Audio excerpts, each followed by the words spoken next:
If you're like me, you love a big old pot of delicious pinto beans, but you may not always have a lot of time on your hands to cook up beans from a bag, from the pre-soak to the hours it takes to cook them up.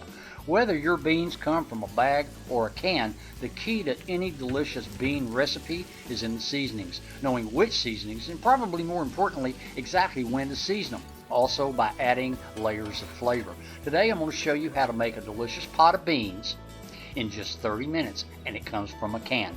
Just as good as if you spent hours cooking up beans from a bag. Hope y'all stick around.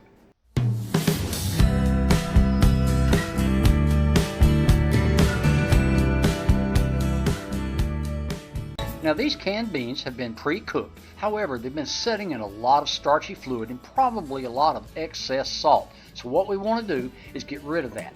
Pour the beans into a strainer and then just give them a good rinse, just as if you're cooking a bag of beans. Perfect. Alright, set those aside and let's cook up some bacon. Well, because bacon makes everything taste better. Cook it up till it's crisp, spoon it out, but leave that bacon grease in that skillet over medium heat.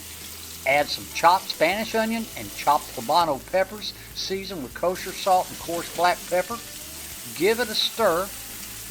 Perfect. Alright, we're going to cook this for about 4 or 5 minutes until they soften, and then we're going to add our beans to mix with those flavors of that onion and the poblano peppers and that bacon grease. Add the bacon, a little bit of kosher salt and coarse black pepper. We're also going to add a little bit of chicken stock and some lime juice. Just give it a good squirt. Let this simmer for about 20 minutes until that juice thickens, and then finally top it off with some fresh chopped cilantro. And there you go. 30 minutes later, you have a delicious pot of beans, just as good as if you spent hours cooking a bag of beans. Hope y'all give this a try. The full recipe and the directions is listed in the description box below the video. Click that show more button and it'll pull it all up. Thank y'all so much for dropping by.